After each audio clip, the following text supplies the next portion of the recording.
내부적으로는 고민을 엄청 할 것 같아요. 물론 이제 그런 피습 사건이 있었다고 그래서 뭐 그게 결정적으로 어떻게 되는 건 아니지만 그 예를 들어서 펜실베니아에서 그런 일이 벌어졌기 때문에 더 상징적인 면이 있죠. 이 펜실베니아 주는 이겼다 졌다 했어요. 한 번씩 1% 이기고 지난번에는 트럼프가 0.8% 져서 결국은 선거인단이 뒤집어진 거란 말이에요. 그 요번에 이제 거기에서 거의 뭐 퓰리처상 감인 그 성조기를 앞에 두고 주먹을 불끈 쥔 이게 이제 미국의 애국심을 자극하는데 아주 결정적인 또 역할을 하는 거죠. 물론 그게 뭐 맞다 틀리다 그런 게 아니고. 근데 말씀하셨다시피 트럼프 대통령은 처음으로 중국에 칼을 빼든 사람이에요. 계속 고민을 했죠. 야, 저 중국이 계속 쫓아오면 우리를 힘들게 할 텐데 오바마 시절에도 고민 많이 했습니다. 근데 실제로 그거를 칼을 댄 사람이 트럼프 대통령이다. 그게 중국이 돈을 벌어서 우리한테 도전을 하는데 보니까 돈을 못 벌게 해야 될 것 같아요. 그렇게 역산을 하다 보니까 결국은 물건을 팔아서 하는 거잖아요. 근데 그 물건을 제조하는 게 훔친 기술과 불공정한 방법으로 취득한 기술을 가지고 환율을 조작하거나 국제 무역 질서를 해치면서 돈을 벌어서 이 소위 미국에 도전한다고 할 수 있는 달러 패권에 도전을 하고 해상 군사력에 도전하고 사이버 안보에 도전을 한단 말이죠. 그러니까 역산을 해서 때린 게 관세입니다. 그러니까 그 돈을 못 벌게 하기 위해서 당연히 거기에 과학기술도 못 들어가게 해야 되고 결국은 이게 미국을 위협하니까 미국의 안전을 위협한다고 생각되는 거는 전부 다 제어를 하기 시작을 한 거죠. 그게 이제 소위 우리가 얘기하는 미중 관세 전쟁입니다. 근데 바이든 대통령은 그거를 고쳐준다고 그랬었어요. 원래 자기가 당선이 되면. 그런데 전혀 안 한 거죠. 처음에는 그렇게 중국을 다루면 안 된다고 얘기를 했다가 가만히 보니까 괜찮았던 거죠. 그래서 그걸 그냥 놔두고 나는 형 이상학적으로 민주, 자유, 인권, 개방 이런 걸 더 해야겠다. 더 규범화되게 사실은 중국을 압박을 한 거예요. 자, 트럼프 대통령이 만약에 트럼프가 다시 당선이 됐다. 그럼 어떻게 할 것 같으세요? 제가 볼 때는 원래 자기가 하던 거 플러스 바이든이 하던 것도 되니까 그것도 끌고 가고 거기다 새로운 걸 할 거다. 이게.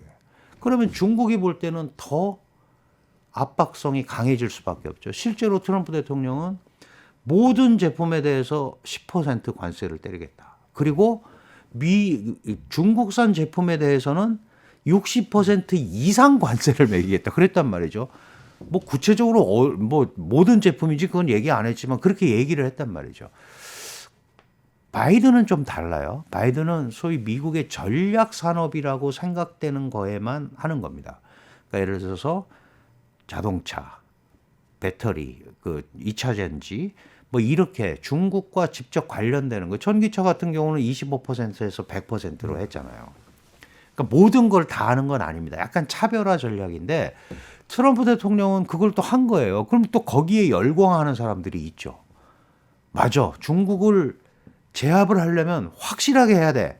라고 생각을 한단 말이죠. 사실은 시장 경제적 관점에서 보면 관세를 갑자기 60%를 다 때려버리면 중국의 1달러에 들어오던 게 1불 60에 들어오는 거 아니에요. 그러면 그게 소비자한테 부담이 되지 않습니까? 그러면 그게 바로 인플레에 직접적 영향을 미치기 때문에 근원 인플레라고 그러죠. 그 인플레의 씨앗이란 말이에요.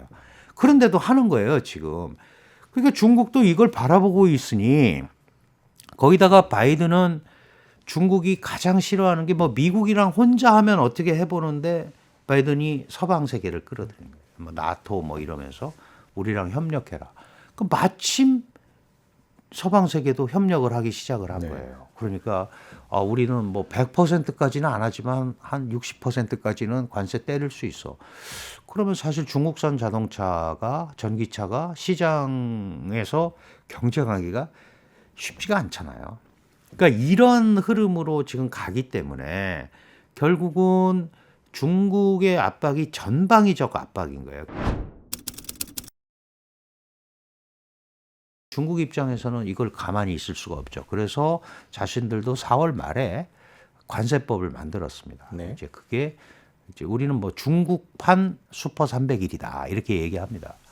12월 1일부터 시행하기로 한다고 발표를 했고 12월 1일부터라고 한 이유는 미국 대선이 11월 5일에 끝나니까 그걸 보고 수위를 결정하겠다라고 한 것 같아요. 근데 이제 그거보다도 미국이 자신들의 법에 의해서 그렇게 하면 중국도 중국 법에 의해서 똑같이 대응하겠다라는 논리죠. 뭐 우리가 티포텟 이런 표현을 하는데 똑같이 하겠다는 겁니다.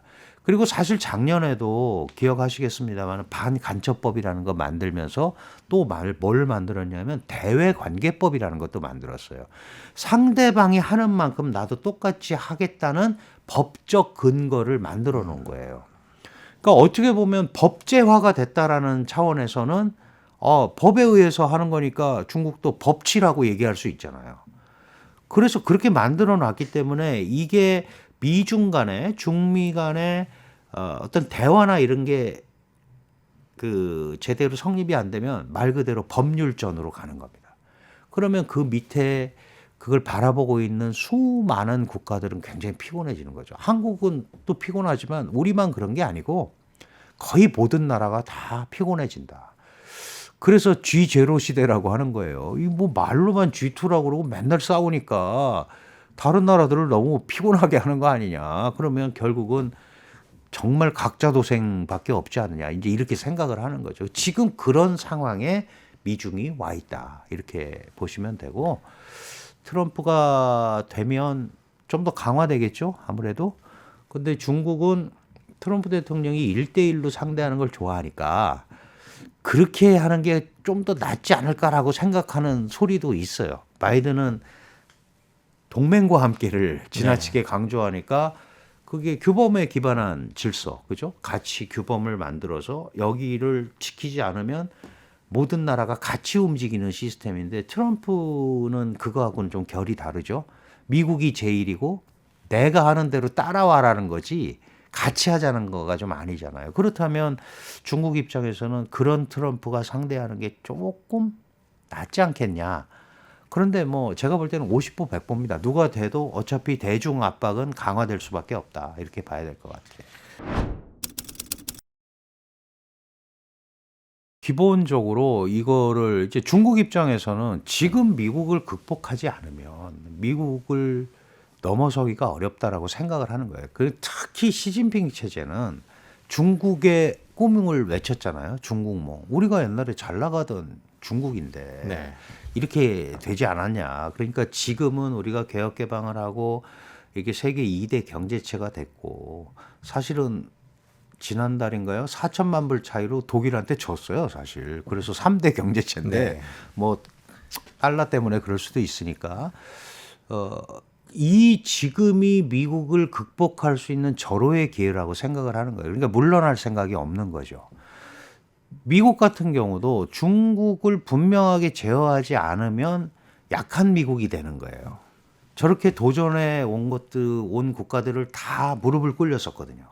독일도 그랬고 일본도 플라자 합의로 무릎을 꿇렸고 심지어 소련과의 경쟁에서도 스타워즈 계획 뭐 이러면서 무릎을 꿇렸어요. 근데 중국은 지금 하다가 여기까지 왔잖아요. 그래서 한때 미국 GDP의 72%까지 왔었는데 최근에 이제 여러 가지 상황이 그 중국에 좀 불리하게 돌아가면서 지금 그 GDP 비중이 한 66% 정도까지 떨어졌어요. 그러니까 이제 내려간 거잖아요. 그러면 미국 입장에서는 확실하게 더 이상 우리한테 도전을 못하도록 눌러야 되는 거예요. 이게 사실은 몇 년 전부터 계속이 됐었고 시진핑과 바이든이 두 번을 만났잖아요. 발리에서 한 번 만나고 작년에 그 에이펙 때 샌프란시스코에서 만났어요. 모든 부분에 다 설전을 합니다. 뭐 자기네 얘기만 하죠. 두 가지를 합의합니다. 두 가지를 합의하는데 하나가 핵 확산 방지. 이거는 중국한테도 불리하니까. 그건 이제 사실 러시아 들으라고 한 거죠. 러시아가 우크라이나 전쟁하면서 코너에 몰리니까 벨라루스라는 데다가 전술핵을 배치했단 말이죠. 핵 확산 방지. 이건 북한한테 주는 메시지도 있고. 또 하나는 뭐냐 하면 갈등이 있는 걸 인정을 하고 이 갈등이 충돌로 비화되지 않도록 관리하자. 이게 유일한 합의예요. 유의한 합의죠. 그러니까 결국은 미중도 잘 알고 있죠. 특히 중국은 지금 상황에서 대항은 하지만 1대1로 붙어서 이길 확률은 거의 없잖아요. 그러니까 이 갈등을 이 있는 걸 인정하면서 결국은 이 갈등이 충돌로 비화되지 않도록 관리를 하잖아요. 그럼 이 관리는 어떻게 하느냐? 그게 바로 고위급 소통 이런 겁니다. 그러니까 물이 찰랑찰랑한데 이거를 넘치지 못하도록 관리하는 데만 이렇게 하고 있는 거고 결국은 관리를 하면서 미국은 그 수위를 떨어뜨리려고 그럴 거고 중국은 관리를 하면서 어떤 틈을 봐서 이걸 넘어가려고 그럴 거란 말이죠. 그러면 그게 이제 임계점이 되겠죠. 근데 지금 중국이 안고 있는 문제는 경제가 너무 나쁘고 여러 가지로 뭐 예를 들어서 AI 플러스라는 거를 내세워서 과학 기술을 발전시키려고 하는데 많이 따라왔고 뭐 일부 분야에서는 미국을 능가하는 것도 있지만 원천 기술에서 도저히 안 되는 것들이 있단 말이죠. 특히 AI 플러스를 외친 마당에 반도체 같은 거는 도저히 안 된단 말이에요. 그러면 어쨌든 협력을 하지 않을 수 없는 거예요. 그래서 요 기간이 상당 기간 갈 수밖에 없다. 그런데 이제 문제는 이 갈등이 해결되려면 내가 잘못했다 그래야 될 거 아니겠어요? 근데 지금 둘 다 그럴 수가 없는 입장이란 말이에요. 그러니까 그래서 이제 늘 얘기하는 거죠. 갈등은 원래 해결하기가 매우 어렵다. 갈등은 관리하는 거지 해결하려고 그러면 답이 안 나온다는 거예요. 그러니까 그런 방향으로 잡고 중국도 거기에 맞게 미국을 설득하거나 국제사회를 설득할 수 있는 뭔가를 가지고 나와야 이 얘기가 되지. 왜 제가 이렇게 말씀드리냐 하면 지금 이 판은 세계판은 미국이 주도하는 시스템에 의해서 형성된 판이란 말이죠.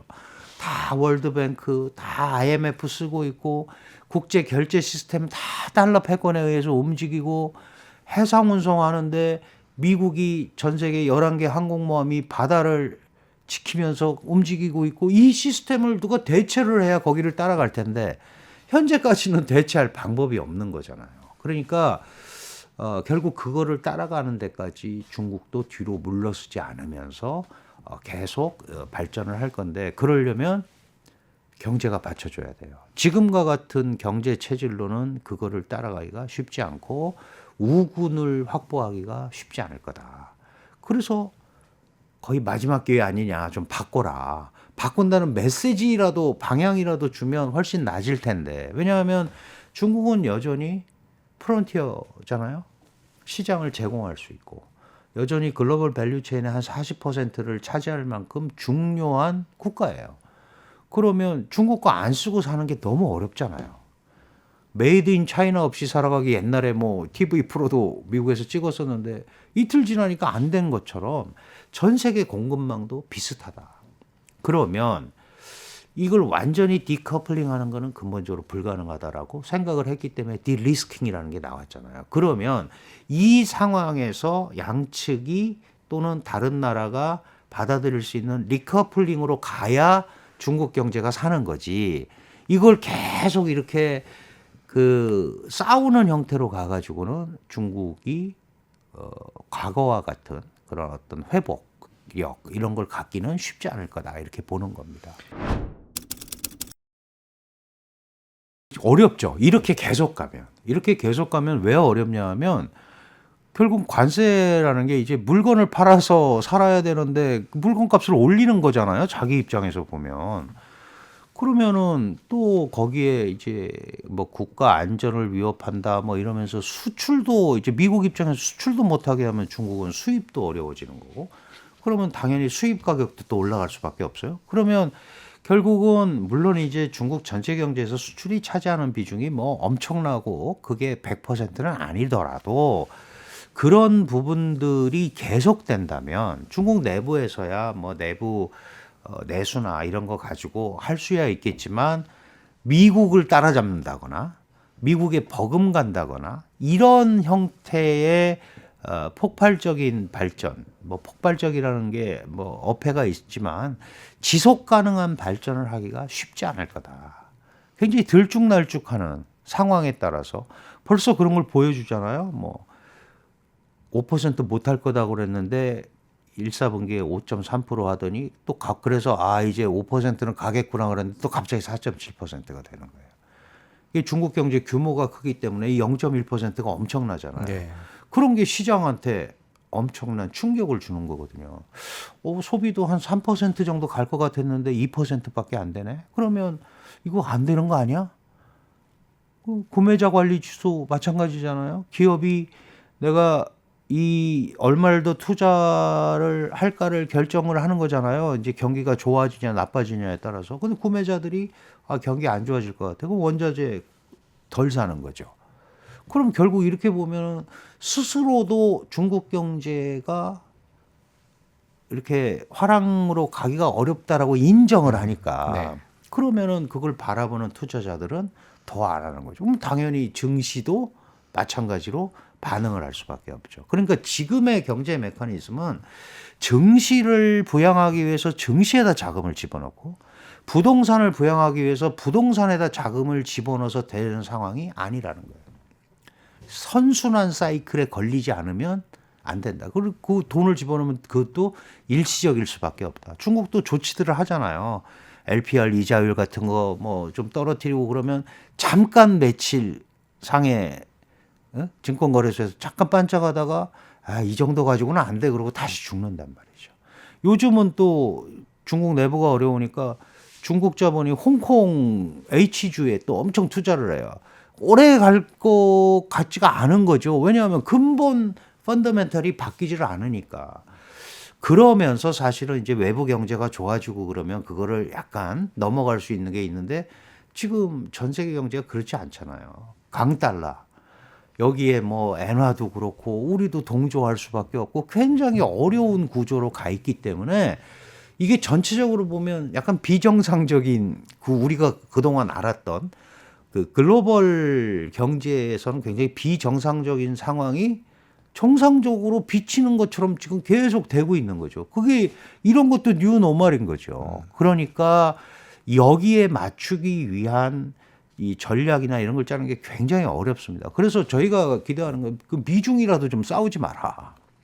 그래야 뭘 돌아갈 거 아니냐. 그런데 말씀드렸다시피 이 두 나라는 실질적으로 배후에는 패권을 놓고 생각을 하고 있기 때문에 또 중국의 특정 지도자가 그 부분을 계속 강조를 하고 있기 때문에 이런 부분이 우리가 생각하는 것만큼 이렇게 부드럽게 연착륙을 하거나 할 가능성이 거의 없다. 이렇게 봐야 될 것 같아요. 미국과 EU가 제일 큰 시장이고요. 거기에 팔아야 됩니다. 거기에 팔아야 연관 산업도 해결이 되는 거고 뭐 아프리카나 이런 데도 팔지만 그거는 이제 약간 원조성도 들어가 있고 거기에 또 정치적 고려도 들어가 있고 그래요. 그러니까 실질적이고 정상적인 교역을 하려면 결국은 이제 중국의 입장에서 보면 그리고 우리가 보면 이제 서방 세계와의 교역이 중요한 거예요. 1대1로도 열심히 했는데 사실 자기들이 생각한 것만큼 결과가 안 나오거든요. 그것도 국제 경기가 활성화돼야 도로, 항만 이런 걸 쓸 거 아닙니까? 그런데 안 되니까 결국은 많은 국가들이 그거를 그 포기하고 경영권을 넘기고 그러니까 약탈 경제라는 소리를 계속 듣고 있고 거기에 경기 활성화가 안 되는데 더 투자를 할 수도 없는 상황이고 중국 내부도 이제 자금에 문제가 생기니까 그래서 중국도 과연 이 부분을 기존의 자신들의 레토릭을 그러니까 얘기했던 거를 크게 손상을 하지 않으면서 좀 바꾸는 이거가 지금 관건이 되는 거고 그런 것들이 다른 국가들한테 어떻게 받아들여지느냐. 이게 핵심이 되는 거죠. 무조건 나만 따라와 이래서 누가 따라가겠습니까? 내가 이러하게 하고 나는 다른 데가 안 했던 이렇게 할 테니까 나를 믿고 와라. 그게 이제 우리가 그럼 중국도 새로운 시스템을 제공하나 보다 하고 따라가는 거거든요. 그런데 그런 것들이 지금까지는 잘 안 됐잖아요. 예를 들어서 세계은행은 서방이 만든 거니까 우리도 만들겠다. NDB라는 거 만들어서 New Development Bank. ADB 아시아 지역에서 뭐 하는 거 그 돈 빌려줄 때 따지는 게 너무 많아. 뭐 민주냐 아니냐 막 따지고 우린 그냥 빌려줄게. 그게 만든 게 AIIB예요. 아시아 인프라스트럭처 인베스트먼트 뱅크라는 거. 그런데 보니까 이게 그들만의 리그처럼 돼버리잖아요. 그러면 내가 저기에서 과연 중국으로부터 시스템을 제공받고 흐름을 제공받을 수 있을까? 근데 중국도 몇 년간 10년 넘게 이제 학습 효과가 있잖아요. 그러면 국제사회와 호흡을 하고 하려면 적어도 이렇게 해야겠다라는 마지노선이 다 있어요. 있는데 그게 이제 소위 중국의 어떤 세계화, 세계적 국가 중국을 얘기하던 그동안의 기세와 차이가 나면 이게 좀 이제 공산당 통치 합법성 이런 거하고도 또 관계가 되잖아요. 그리고 굉장히 주저하고 있는 지금 그런 상황으로 저는 판단을 합니다.